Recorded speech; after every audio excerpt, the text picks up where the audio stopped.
Hello, everyone. Welcome to Not Us, a podcast by two sisters, myself, Angela, and that hottie over there, my sister, Sam. It's great to be with you again today. Yeah, we're not doctors, therapists, gurus. We are not doctors, therapists, gurus, or witches, at least not licensed. We do not claim to have all the answers, but we are curious.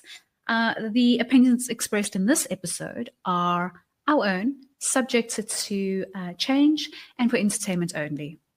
Please note that swearing is likely in this episode. So welcome to the episode. What are we chatting about today, sis? Swearing is always likely. So it is, hence all the pink. It's Breast Cancer Awareness Month.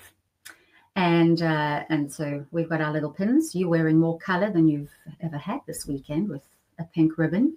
And in general, I think you've done a good solid navy blue and black. But yeah, it's a really important topic, and one that's, generally, although it's breast cancer awareness is a topic that's really close to my heart as someone who has been on a cancer journey. And so Sam and I really wanted to share with you a bit about my journey, but my journey is not just my journey on my own, because if you go on a cancer journey, your family come with you, and your loved ones and everyone around you, actually, your colleagues and friends, whoever knows about it, is on the journey with you. So we wanted to just share a little bit about that, our different perspectives on it, and hopefully there is something that you can take away that will be helpful for you if you are going through this journey, or you have a loved one or anyone that you are supporting through this journey. So this is definitely one of those where the whole village is involved. Yeah, and I think it's good to actually acknowledge that, right? Because you've gone through the journey of going through cancer, and as you've just said, while it is quite a singular journey and one that you, as the person experiencing the disease, has to go through on their own, your loved ones go through that journey, or go through a support journey, which can be quite daunting and scary and confusing for them, for them as well. So I think maybe let's start at the beginning. How long ago? Very good. A very good place to start. There we go. We have been singing Sound of Music songs all morning. So yeah, that's where that reference comes from. But let's start at the very beginning. When were you diagnosed, Ange, and with what cancer were you diagnosed with? So I was diagnosed, I think it was 2014, and actually I started my treatment then. So yeah, it was around 2014, and I was diagnosed with cervical cancer, which is often less spoken about, a bit more now that its connection with the HPV virus has been more exposed, which is great. But certainly when I was diagnosed, I didn't really know that much about it. Clearly my ignorance is what led to me being diagnosed a little bit further down the line. I think I was at stage 2B. So normally they can catch this kind of cancer right in the beginning, but it's also known as a silent cancer because you don't really have any symptoms. I was very much in touch with my body. I was very health conscious at the time, and still am. Had a very clean diet, was a Kundalini yoga teacher, practicing, really. So I was really in touch with my body, doing lots of meditation. And I had an abnormal bleed just one Monday. It was like a sort of a random thing. And it wasn't there again for the day, and it happened a week later. And I knew immediately my body was showing me a sign of something that it hadn't shown me before. So naughty me, I actually hadn't been for a pap smear for like 13 years. And which, I mean, is like unthinkable if I think about it now. So those of you who haven't been, don't feel judged. I really, I can't believe that was my reality as well. But as we spoke about in our previous episode, I was in a marriage with another woman, and so it is a little bit known also amongst women to be a bit of a silent killer, because certainly with cervical cancer and HPV, it's often related to intercourse that you may have had with a man earlier in your life. So I hadn't had any. Sorry, I actually have read a stat that cervical cancer is significantly higher among homosexual women who tend to avoid going for pap smears because of the understanding that they're not sexually active with men. And so it does have a significantly higher proportion among homosexual women. So it is something to be aware of. Yes, absolutely. Thank you for that stat. So I was one of those girls that hadn't been. And then, but I knew that my body was doing something weird. So in all of my fear and anxiety, I found a homeopathic gynecologist, of course, who happened to be an obstetrician at the same time. And I was already at stage 2B. So that was a really big, shocking discovery, just that on its own. And, the thing is with a diagnosis, they become put in your neural pathways as memories forever. Like I remember going with my partner at the time to a bodybuilding competition and just getting a call, sitting like in a casino, because it was done in a casino arena. And I remember sitting on the floor and those nasty pattern carpets they have in casino kind of, facilities, because it needs to be that way.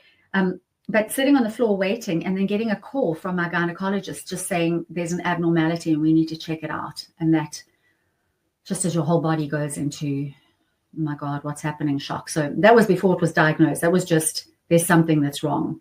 Yeah. So that's where it started. Yeah. And so I just want to clarify. So you have a bleed. It happens one Monday morning, nothing the next day, bleed again the following week. I do recall you saying that it wasn't a little bleed; it was like a significant. It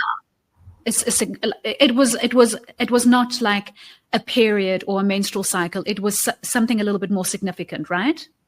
Yeah. I mean, it wasn't. It was just abnormal because it was in the middle of a cycle, and it was. Okay. And it was. It had just sort of shown up randomly. So right. that was more that. And I do need to say, for those of you who are watching, that Sam and I have often discussed this because I've worked through so many parts of my life already. When I look back, I often look as the observer.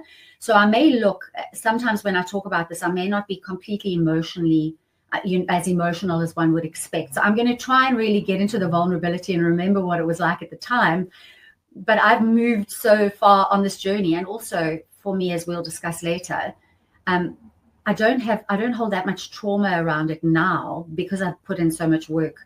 So for me, it was such a healing, nurturing time. So for those of you who are right in the middle of it, I know what you're going through, and I have felt all the feels. And so please don't just honor where you are at on your journey, on your deepening journey. So I just want to put that out there as well, Sam. I love that. I think that's important to recognize, right? That it is a journey, and you are many years removed from the experience. But just in terms of coming back to the steps, because I think it's really important, especially for people who are not getting themselves checked regularly. I mean, you said, 13 years between your last pap smear and what would be your next inspection. I, on the other hand, have, yearly. I go yearly. And so when I heard that you hadn't gone in 13 years, my first question was, what? You haven't done what? Why would you not? And so I did go straight into judgment in terms of but having had discussions with many female friends, I know that I'm probably quite rare in my due diligence of going for regular pap smears and checkups, etc. It's probably the fear in me of finding something. But even when you go for regular, sometimes there are irregularities, and receiving that phone call in terms of saying, we've picked something up, you might need to go for a course of antibiotics, and if still not, then blah, blah, blah. That in itself is like, ooh, you quickly go to what could this be? And so you go from 13 years, you have this bleed. Do you move immediately to find a gynecologist, or was there a little bit of a, let me see how this plays out? So my the person that I went to see, the gynae, she happens to be a homeopath as well, but she was a gynae obstetrician. And so the first stop was, we've got to investigate that further. So then I went for a punch biopsy with a surgeon that, you know, kind of specialized in that. And it's like suddenly shit gets real. You know what I mean? You go in and now you're going under, you know, it just all becomes a lot more real. But because I am such a glass half full person, and I literally, in fact, I've just been at the Coldplay concert and they give you those heart-shaped glasses. I wear them in my house to look at all the lighting that has like a heart-shaped halo around, because the world is tough enough as it is. So I'm like, this is definitely not going to be cancer. Yeah, we're gonna come out the other end. But my deep knowing, once I sat really quietly, is that something wasn't as it has been. There's something there if I really sat with it. So went for that test. That came back, and they said that I needed to go for a LETS surgery just to remove those cells. And as you go into that surgery, they do want to then check if it's traveled any further, because if it's just on the surface, the cervix is an amazing thing. It heals itself all the time. That's part of having your menstrual cycle. Those cells get flushed out of your body. It's a beautiful part of the body. So, and I had actually at the same time, I had just started rehearsals for Sunset Boulevard. I was playing Norma Desmond in Johannesburg at the time. And so I went for those tests on my second day of rehearsals and discovered I needed to have the surgery to do that LETS surgery. The only time I could fit it in was after the Johannesburg run. And I had a few days off before transferring the show to Cape Town. And this is this weird thing of like being a performer, and for many people in their jobs, it's like, how can I fit cancer into my lifestyle? You know, and I say that lightly. I mean, it's serious at the time. And when I look back now, I'm like, it should never be a comparison. But I was in a performance role where there was a reliance on me showing up and being at work. I had that LETS surgery, and it was interesting because I went in and everyone was really friendly and they make you feel really comfortable, and I felt really safe and went under anesthetic. And when I came out from under anesthetic, their faces looked a little bit different. And I observe that just because I'm an actor and I'm trained to observe people's responses. But I could just see their neither just looked a little more serious. And anyway, the doctor came in and she just said, that should have been a 30 or 40 minute procedure, but we were in for almost an hour because you were bleeding so much. And so are your family bleeders? Or the chances are that it is cancer and it's spread in a little bit. So I didn't have time to process that. I had to pack my bags the next day and fly to Cape Town to open the show there.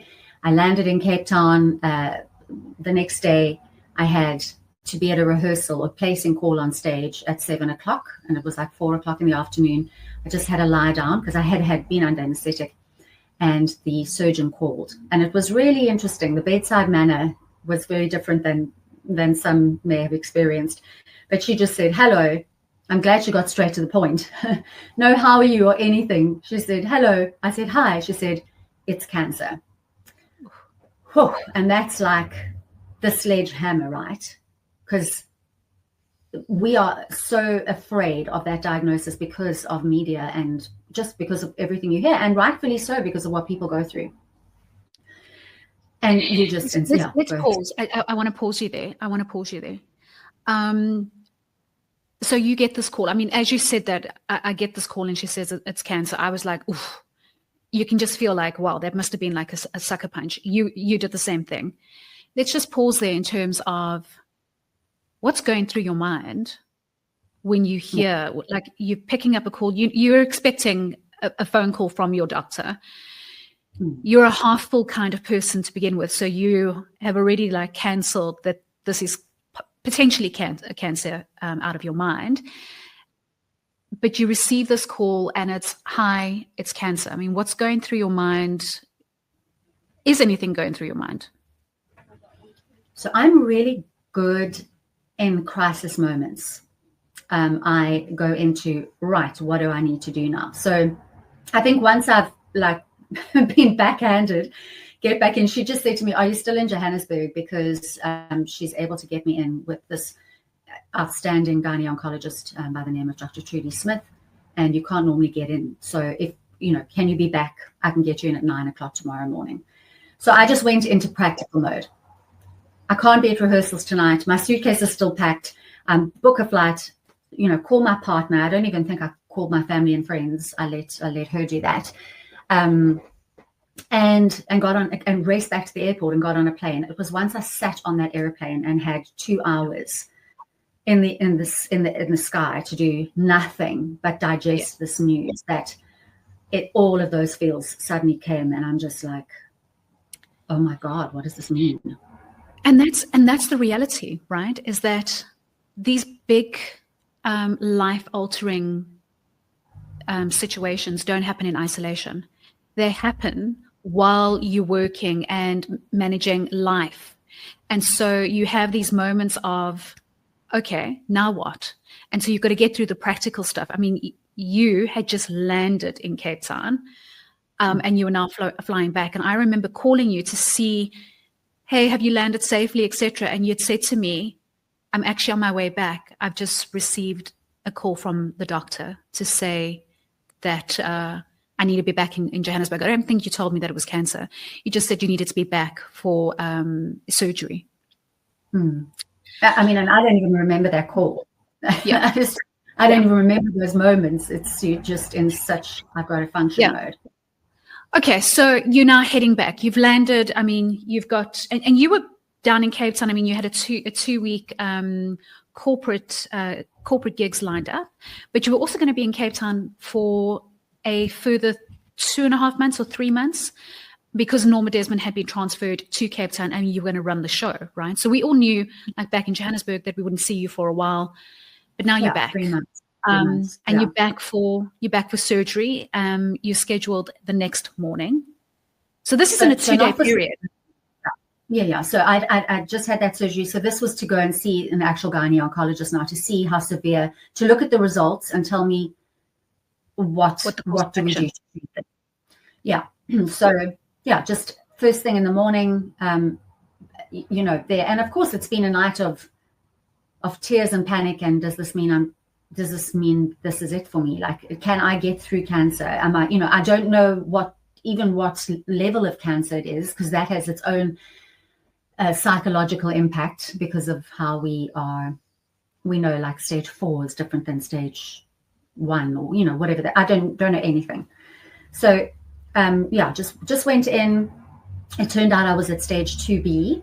So advanced, but still treatable but I was right on the edge where my cervical cancer was. So the debate was whether they did a full hysterectomy or if I needed chemo and radiation. And when I could start that treatment, because they generally like to get onto that right away, as do you when you've got, cancer in your body. But I, as you said, I still have 3 or 4 months left of a run of the show in Cape Town, which I also wanted to complete. So we agreed that I could go back and finish that run, because it was a slow progressing cancer. And it gave me time then to get myself ready for treatment. I went back, I got second opinions, of course. And then also one of the tricky things at the same time is there's a huge responsibility with being a leading lady and carrying a show. So that 2 weeks that was booked up was for Sunset Boulevard, but it was booked to corporates. And it was booked, that would have been sold on me playing Norma Desmond at the time. So, it's difficult for producers who are going, we need to know what we're doing. Do we let people know that she's not on? But how do you ask that question without seeming insensitive? So you're kind of negotiating all of that. But I really I just wanted normalcy. I wanted to be normal. I wanted to go back and do my job and be back on stage and play and forget. Anyway. So let me ask you a question, because I think you raise a really important point, right?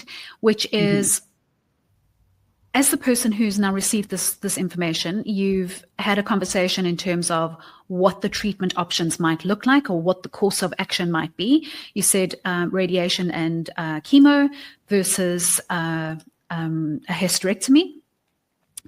But as a maybe a business leader, or a partner, or a friend, or a relative, how do you approach the conversation, or how would you have wanted the conversation to be approached with you in terms of what is the status and how do we plan around you, or what is the status and how do we support you, depending on the role of the person asking the question?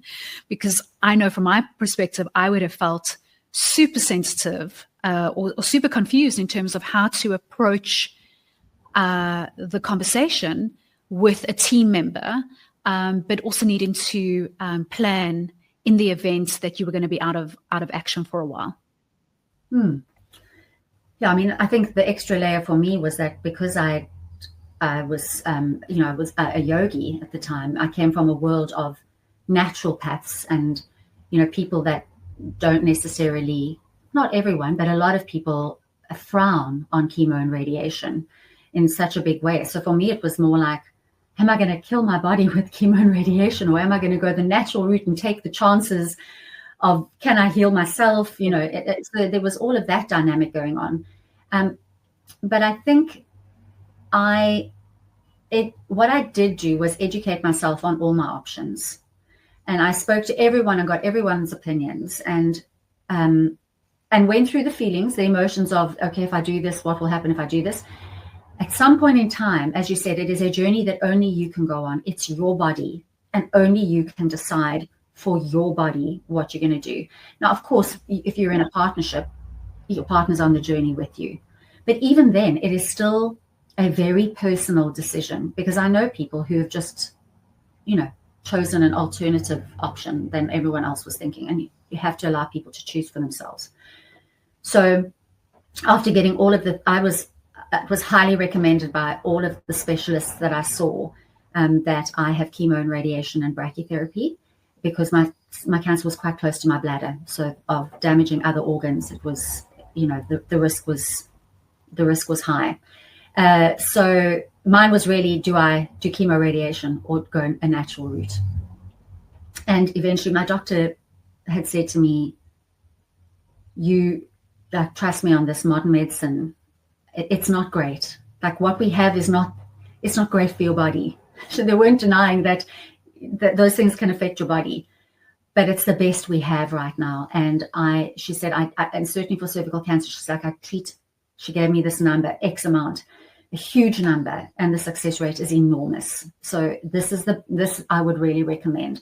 And I think this is a key thing, because you've got to find a caregiver, your doctor, who is someone you absolutely trust. And the stats do show that in terms of healing, people who are with someone that really believe that they can heal, and are kind of fighting in your corner, the healing is much more significant. It's quite a high stat. I don't want to mention it now because I forget, but it's significantly higher. So find yourself, if you are going through this, make sure you're with someone who really, is in your corner. So Ange, why not go straight into the hysterectomy? Were you trying? Was the radiation and chemo in an effort to preserve your ability to have children, because you were quite young when this happened, right? Or was it either way, you're not going to be able to have children, but it's whether, like, how much damage happens to the body, or the permanency of the treatment? There's two options. What is the difference between the options? So the reason that they chose to do chemo radiation first was that because it can be intense on your body, your other organs kind of buffer you and protect you, for the radiation.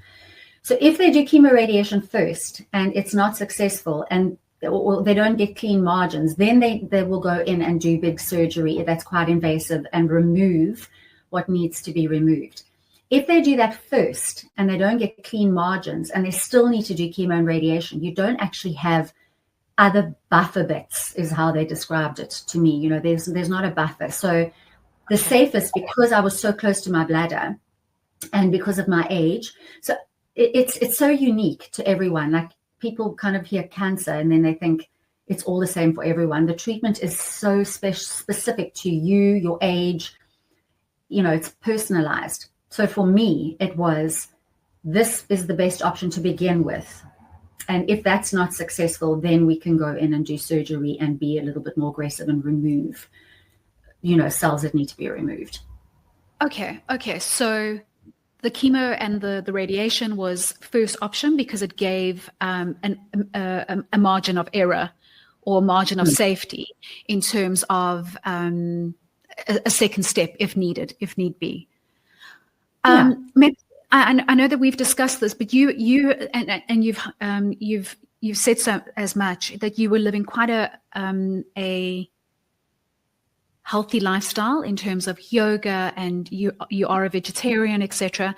And so you also had a little bit of time to play with where you were and been in Cape Town and been on a 3-month tour in Cape Town before you needed to make a decision in terms of the treatment to start with.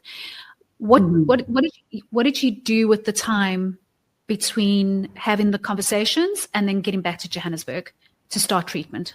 How did you approach those 3 months? Yeah, I mean, again, as I package this, it's a package and it's a retrospective package. So it's not as clean as it was at the time when I was figuring it all out. But for me, it kind of ended up being in sort of 3 buckets. I was like, I kind of knew that chemo radiation was going to be the most likely based on all the specialists I'd seen. So I wanted to prep my body for that and be as strong as possible. So I pretty much went on quite a raw food diet. I took juicing. I did, you know, all of the natural things that I knew would build my immune system up as much as it could be in preparation for chemo and radiation, including what thought patterns had I had that allowed this to manifest in my body. What emotional stuff was I carrying? Because cancer isn't just about a couple of cells in your body, or just any disease, as I prefer to call it. You know, that's kind of your body showing you a bunch of things that have happened before. It's like the tip of the iceberg. So for me, I had to really go and look at, okay, this part of my body, what is it around? And I'd had a lot of sexual trauma in my life, you know, some abuse and rape things and, you know, other kinds of things. So there'd been a lot of trauma in my cervix area and guilt that I carried about things that, you know, we can embellish on in other episodes. But there was a lot of emotional trauma that was sat there. So it was first up dealing with that a little bit, going and actually working on some of that to heal that. Seeing, you know, so that was that. Then there was the physical aspect of, is there anything that I'm putting in my diet and that supports that? You know, what kind of sugars am I having that feed cancer? That was stage 1. Then I went into the actual chemo radiation period, which was way out of my comfort zone for someone who doesn't even take an aspirin. You know me, I'm like, my body can do it. So that first week was brutal, absolutely brutal. For someone who's had no medicine, no antibiotics, whatever, for many, many years, to basically be on a chemo drip, you know, that was sort of the Monday, followed by radiation 5 days of the week. That first week, my body went insane.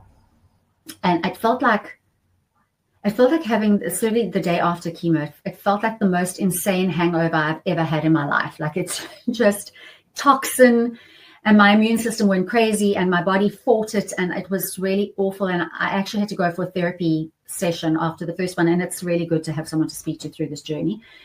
But Jane Sonnenberg, who's an incredible woman who's based in Cape Town that I do work with and have for many years, she said to me, here's the thing, if you're going to do this, you need to accept the process. So if you're going to do chemo and radiation, allow it to do what it needs to do in your body. Because if you're going to fight it and see it as a bad thing and something that's going to damage me, that's what you're going to get. So you either need to surrender And that's the biggest thing that cancer teaches you, is surrendering. In my case, surrendering to have, how intrusive it is just to go for a pap smear. Now you've literally got your legs open. I mean, women who've had babies are used to this, but if you haven't, you're just kind of so vulnerable. People are in and out of your nether regions like it's Waterloo Station. It's hideous. But you got to surrender to the process. And so I did. I just surrendered, and that really helped me, because I actually kind of got stronger through the next couple of weeks of chemo and radiation. And as my body was changing, but we can go into that just now. But to answer your question, the third phase after that was these 3 buckets I had, was once I'd completed that treatment. Okay, now how do I strengthen my body up again? How do I make different choices? How do I change my environment? So then now I support a new lifestyle that isn't a breeding ground for this cancer to reappear, in a year or however long after. So it was, I had that kind of an approach, holistic approach, integrative approach. So I like what you've said, right? In terms of any kind of dis-ease, there needs to be a 3-prong approach: mind, body, and soul, right? It's not taken away. You absolutely need to work with the right people, and you're going to have to advocate for yourself, and you're going to have to make the right choices for yourself. Medical professionals are going to be able to give you a course that you can take, and you are going to have to figure out whether going that route is the right route for you, because you might have different beliefs, etc. The one thing that I took away from what you were saying right there is, especially when you're speaking about you and Jane, and what Jane said to you about surrender and allowing your body to do what it needs to do, was when you're in those situations, you've got to pick your battles, because you're either going to be surrendering and allowing your body, which is highly intelligent, to fight the battle for you, or you are going to be part of the battle that your body has to fight. Would you agree with that statement? Yeah, and absolutely. And it's like, who do you go? It's also, who do you go to war with in terms of the people around you, who you allow into that journey with you, and because it does take a village. So for me, it was, all right. So here I am. The quicker I accept this, the quicker I can now do something about it. And so surrendering to that process, but also not being bullied. So, I did find, like, making choices for myself. So during that process, for example, they tell you like what creams to use, because the radiation burns your skin, or can burn your skin. But I looked at it and I was like, yeah, but these creams have chemicals in, so why would I add more chemicals? So I chose a natural alternative to that. And so it's within being out of control, what you can control. Is that sweet spot. Things like, my doctors were like, I was a vegetarian. They're like, it's very difficult for you to eat a vegetarian fruit-based diet when you have radiation. And I'll tell you the story as I digress. But the first radiation I had, I laugh. It's not funny. I'm laughing because it's not funny. But I sat down in this room terrified. Obviously, because you see it in movies, and now it was my reality. And there was a man who was sitting opposite me who'd had plenty of radiation. And he was like, oh, is this your first session? And I was like, yeah, I don't know what to expect. And he was like, can I give you one piece of advice? He was like, from now on in, never trust a fart. I was like, what? I was like, wow. That's a lot. But I was like, okay. And of course I didn't know the reality of that until radiation had kicked in, really. And, that part of your body is compromised, and you just, you need to be near a bathroom at all times. So these funny moments happen in everything. It's the yin and the yang. In the darkness, there are these moments of complete hysteria. I digressed. So yes, it was surrendering to that. But still making choices. So my doctors, although they were saying, you need to eat some meat, I'm like, well, that's not a possibility for me. So I will have potatoes. And so there were days when it's not even that you don't have an appetite, Sam. If I can tell you, you are so weak that my partner at the time, was like, please eat something. Please, just, the food is in front of me. Please, just short of putting it in my mouth. It was a case of, it's just that to actually put the fork in the food and bring it to my mouth is what I don't have the energy for. Yeah. And so I would just make sure that I just forced myself. I'd go across the road from the radiation center, and the spa at the time used to make great roast potatoes. So I'd be like, can I get 3 roast potatoes? So it's like, it's just really trying to nurture your body and be in tune with it all the time. And that worked for me. My skin didn't burn terribly. Obviously, there was some damage. It took me a little longer before I started having severe cramping from the medication. But I also want to say, the thing to remember, and it was part of why I wasn't very open, as about my diagnosis, was that I didn't want to step into the drama, because I was still me. I was still Angela. I was still being a leading lady at night, and doing that job. I just had cancer on one part of my body that needed healing. And so I just didn't want the whole world to be defining me as that, just being, just you walk in a room and then that's the first thing people see is someone who's sick. I wasn't sick. I had something that needed to be healed. So when I was in the middle of treatment and I felt like I was dying, I had to remind myself, this is the treatment. The treatment is making you feel sick. It is not the cancer. Now, that's different when you are much more progressed, but where I was at, from feeling absolutely healthy to feeling horrific from treatment, I had to keep reminding myself. And that's where it's important to have people who are around you who remind you of who you are, who can be strong for you when you need them to be, who can really just force feed you if they need to, and who can just be in your corner. And that's not the whole world. It wasn't for me. Now, other people need a bigger circle.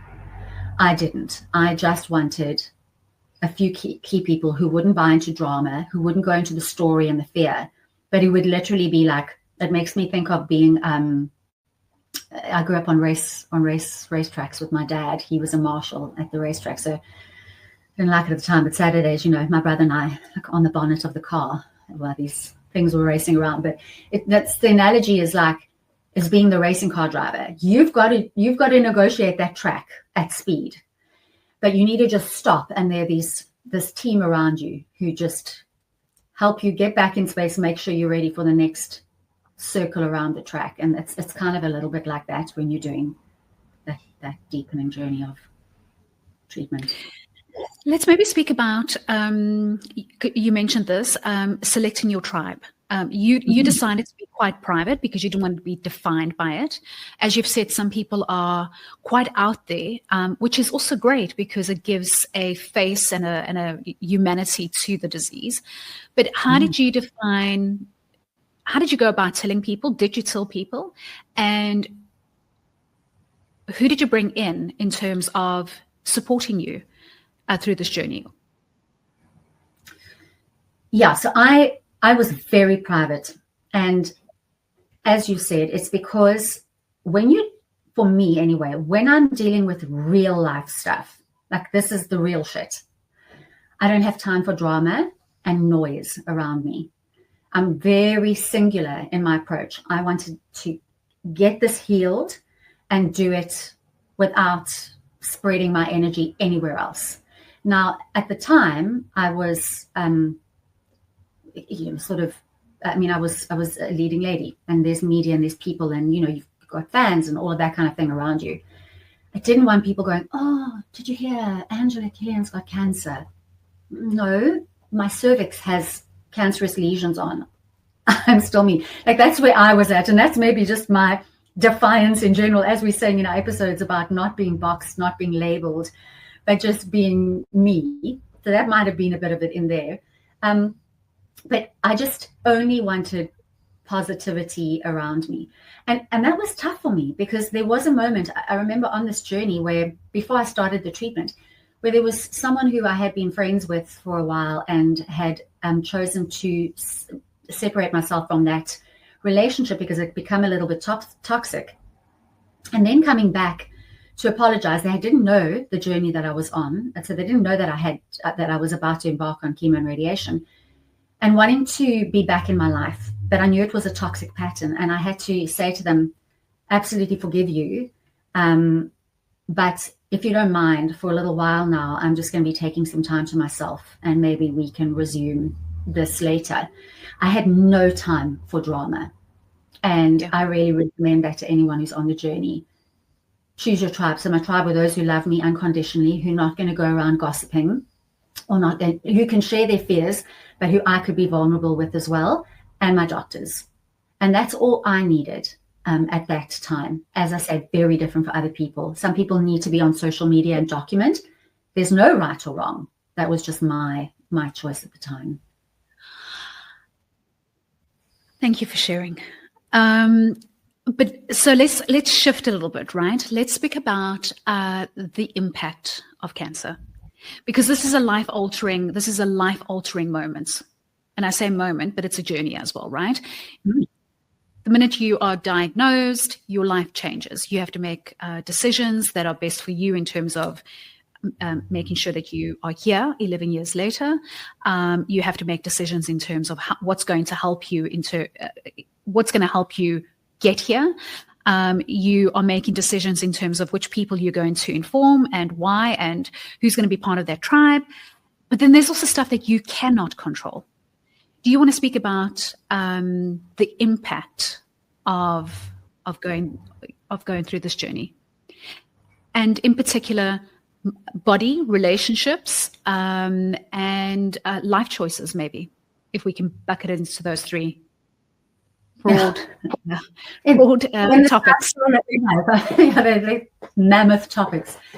But yeah, the impact, I think that's exactly it. The impact is not just on you, and as much as it is all about you, it really is. It also is about everyone else in your life, because it's so traumatic. And we know, and I didn't know it at the time until it became my reality, that that cancer can really tear families apart and marriages, and because you change. And so suddenly also your partner is, they're meeting a new version of you that they couldn't possibly have kept up with because of that journey, unless you learn to negotiate that with therapists. But for me, it was big, because I remember my first day back on stage after that diagnosis. So firstly, my immediate circle of impact, my colleagues, and for a lot of people in the workplace, that's happening right now. But there's a moment in Sunset Boulevard where I'm singing As If We Never Said Goodbye. The words of the song are anyway quite emotional, but on stage, the cast are in a semicircle, and my cast knew, because small casts like that are your family. You travel and you together all the time, and I needed their support. And they needed my honesty as well, my vulnerability. So the cast knew. It was my first day back on stage, and my back is to the audience, and I always get emotional talking about this. But just looking at these people's faces around me and knowing how they wish they could carry this for me. And that's like with my family, right? And then just looking and going, we've got you. You can do this. You can do the song. You can do this moment. And me looking at them going, I don't want to disappoint. I want to do this right. But I wonder if this is going to be my last show. I don't know what my treatment's going to hold.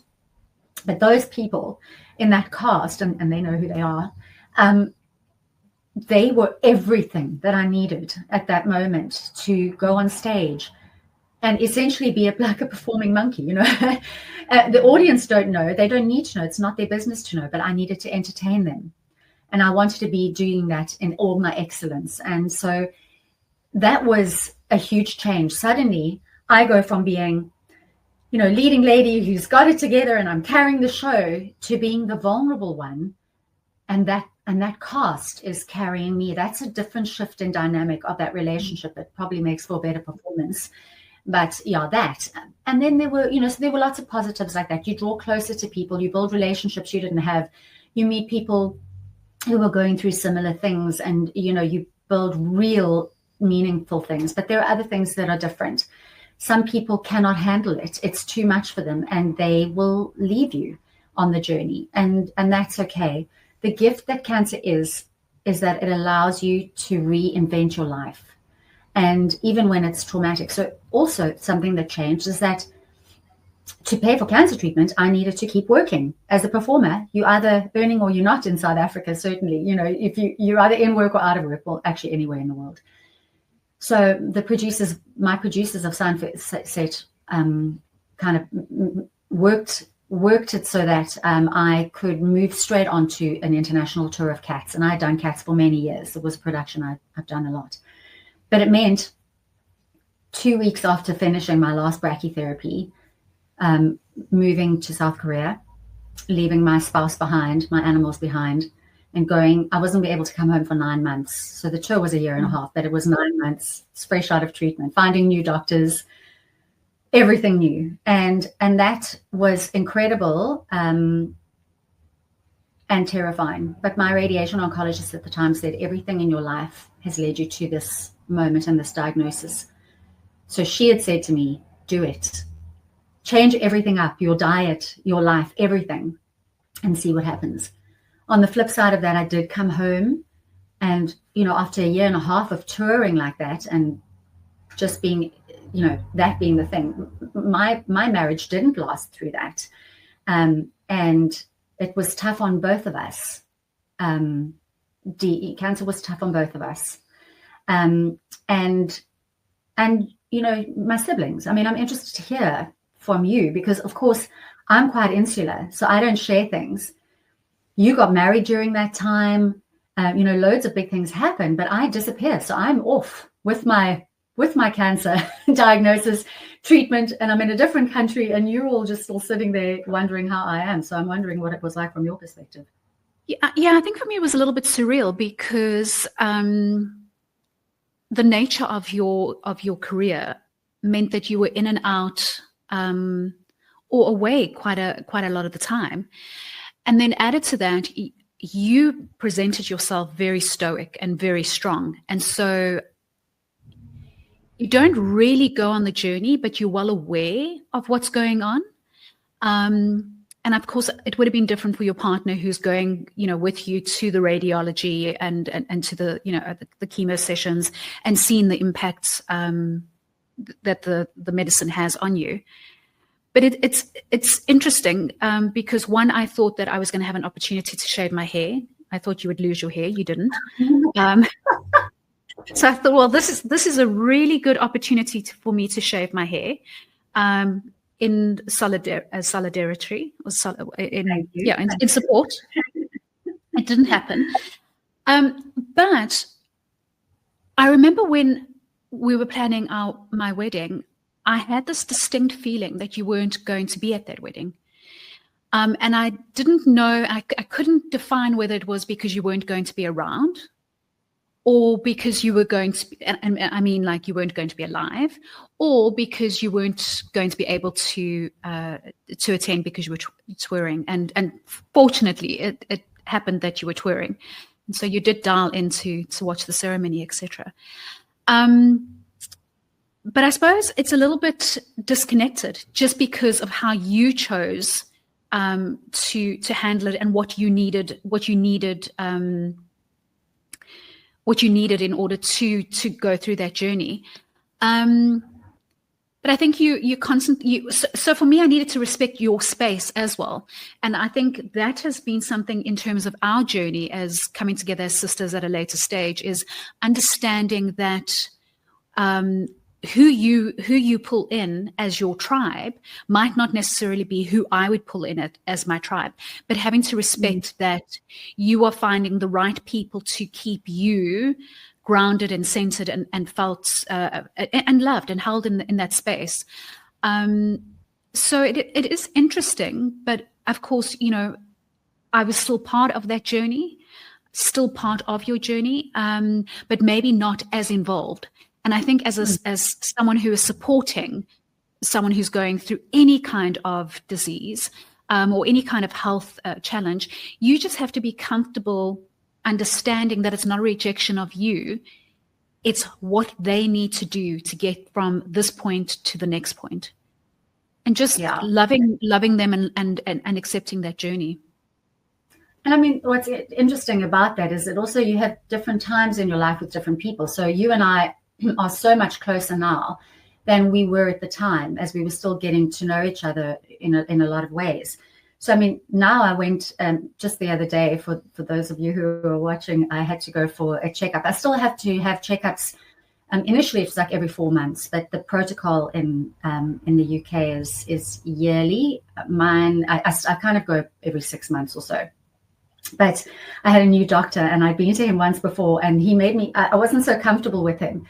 And because it's such a big thing, and every time I go, even though I know that my body is healthy, you know, there's often, because mine's HPV related, that stays in your system. So that virus is still around. So it's always a little nervy when I go for my checks. And the last one, the first person that I got hold of was my sister on the day I was meant to be heading to this appointment. And I was like, I don't know if I want to go. I don't like him, and I don't know if I want him going into that part of my body when I don't even like the man. And I was freaking out, and I actually was messaging her on the tube on the way there. And then I got off the tube, and you were great. You were like, well, I don't have to go. Like, you can turn around, and I could make other choices. And so Sam was like my reason, my soundboard, my trying to, now that she knows me better, manage me at the time. And fortunately on that occasion, I pushed through after speaking to you, and also because at this point in my life, I didn't have the tools that I have when I went through cancer the first time that I have at my disposal now. So I was also like, I knew that I can choose for my own body now. I was like, what else is possible today? What if I'm showing up with my walls up as well? And so this man is probably getting a defensive version of me. So what if I drop my walls and barriers? What if this could be an amazing experience? And you see, half glass full of Mary Poppins here. And what if it's everything that it's not? Like, there's a question, what if the opposite is true? So this is what I think it's going to be, but what if the opposite is true? I think that's what we spoke about. And that's what happened, right? I went. He didn't even look the same to me this time. He was amazing. He was relaxed. He was incredible. We had a lovely conversation, and I learned things about my kind of cancer that I didn't even know before. So it was like the best experience. I can't wait to go for my next checkup with him. Yeah. So you were part of that journey now, which you would never have been. 100%. And that's the beauty about relationships, right? Is that they do evolve and they change, etc. I do recall that. I mean, now I absolutely get the gory details as well. So I might not have been on that particular, I might not have been very close in that particular journey, but now I get the full HD experience. But in terms of that phone call, it was also, and I think this is something that I constantly say to friends and to family as well, you have to be willing to advocate for yourself. And that's in all aspects of life, not only about health. And I remember saying to you, I remember because you'd said, he's this mister. And even when you phoned the rooms, the ladies were like a little bit nervous about you running late. And I was like, no. This is a moment where you can educate him, because remember, in his position, no one's telling him that his bedside manners is not up to par. So if he's making you feel uncomfortable, that is what you're going to lead with. Don't be hostile, because I would be hostile. Don't be hostile. You can do it in a very nice and gentle manner, because Angela can. I probably would like, excuse me, this is not happening. But it's about advocating for yourself. But I love what you say in terms of, well, what happens if the opposite is true? So however you approach it, it's about advocating for yourself and saying, this is quite a delicate procedure or moment, and I would like you to treat me with gentle hands or gentle manner, or whatever that might look like. Okay, sis. Thank you for sharing this journey. And as you said during the sharing, it's a couple of years, and so there is a little bit of distance and a lot of detachment, possibly. But thank you for being vulnerable. Thank you for sharing that story about the cast and how in that moment you felt so held and loved, and the transfer of energy in terms of, as the leading performer, you often carry the show, but in that moment you needed to transfer being held and carried, and how beautifully you were supported in that moment. I think in terms of maybe wrapping up, what would your advice be to people who are starting or in the middle of this journey, both for themselves and for those around them that might be supporting? Before I answer the question, I do just want to say one thing, is that even something as traumatic as going through cancer treatment can be the most beautiful, deepening journey of your life.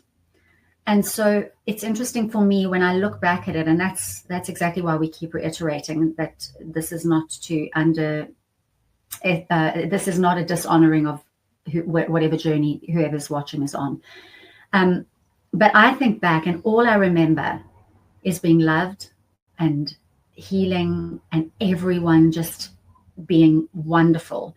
Even the chemo and radiation the only thing that I have any trauma around is brachytherapy. And if you know about that, you'll understand why. But for the rest, to the point where now I have had to, when I've gone through trauma in my life on an emotional scale and heartbreak and things that have been even harder for me than dealing with that treatment, is that I don't try and recreate that time of my life.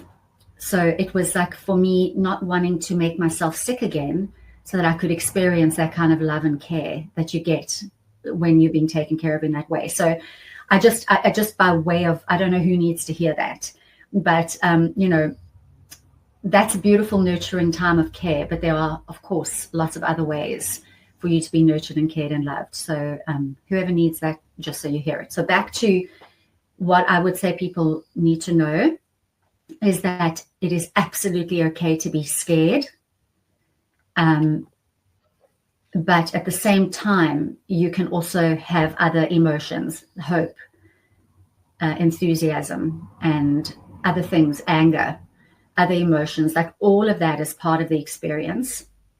Really make sure that you find a therapist to work with who can help guide you through that, who's not your family, that is separate from you, because people who are too close to you are on their own journey. They probably need to be with a counselor as well of some sort. So you need someone who you can be really brutally honest with, particularly if your treatment is,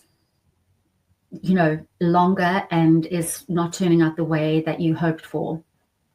Sometimes your family can't hear all of it in one go, so it's filtering.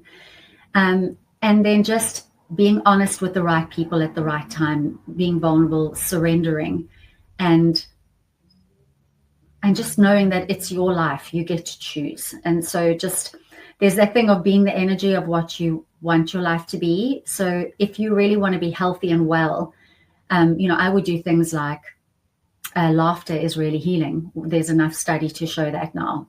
Find those things that are able to help you. So I did it like a detox of anything that was negative. But I also put all the good stuff into my life. So I would watch comedy series on chemo and radiation days where I would just watch anything that could make me laugh. So find those things that, and even if I didn't want to laugh, just the fact that you're smiling tells your body, it brings up all the good stuff and your body can heal. So find things that make you laugh. Find people that make you laugh and they can hold you at the same time. And also, you are welcome to DM us. We're not medical professionals, but as Sam, as a supporter, and for me, who's been through it, we can always offer whatever you wish. So you have got our details. Sam, do you want to share anything more, or our details, contact details? So you are welcome to email us at notuspod@gmail.com, or you can find us on YouTube and Instagram. And I think just in terms of closing, Ange, are there any resources? I know that you did a lot of research that people, whether they want to avoid dis-ease in their body, or whether they want to read more about the connection between mind, body, soul, and diseases. There are so many, and I have been through so many on my journey, so I'll just give you the ones that pop to mind right now and that are relative to me right now. So one of them, at the time, Louise L. Hay, who speaks, that was more on a spiritual side, a mental and spiritual side. I used affirmations a lot throughout my treatment while I was on the table, whatever. I used affirmations to trick my brain. That was very powerful. So Louise L. Hay, Heal Your Life, was a great book. Right now, in fact, I just bought it for my partner, and Nathan. It's Jamie Oliver's new Eating Healthy for Your Life book. It's a great recipe book because you want to nurture your body and feed it all the good stuff. So there's brilliant things like that. I was lucky. I went to South Korea where they've got kimchi, which is such a good probiotic that you're having. So educate yourself on healing. But that's the book that I'm reading at the moment. And then spiritual practice, Dr. Joe Dispenza, for me, the work that he does in terms of healing your body. He healed his body incredibly from a massive accident where his spine was broken, and using science. That's neuroscientists, and that's probably been one of the most impactful things in my life was Dr. Joe Dispenza's work. So that, and then of course, to support you through anything, if I had access bars when I was going through my treatment, it would have been a whole lot, even much easier. So bars all the way. It's the most wonderful thing for your body and for everything else. So those are my 4 recommendations, in fact. The one book that I would recommend is, if you are still debating how the body keeps score, there is a great book, and I forget who the author is, but there's a book called The Body Keeps Score. And it's by a therapist, actually a Dutch therapist, but he practices in the US, where he demonstrates how trauma or experiences remain in the body if not processed and come out in a variety of ways. So if you're inclined to see more of research-based evidence, then I would recommend reading The Body Keeps Score. A really good book to read. Yeah. Okay, so as has become our tradition, a closing question. Are you asking this one? I will ask this one.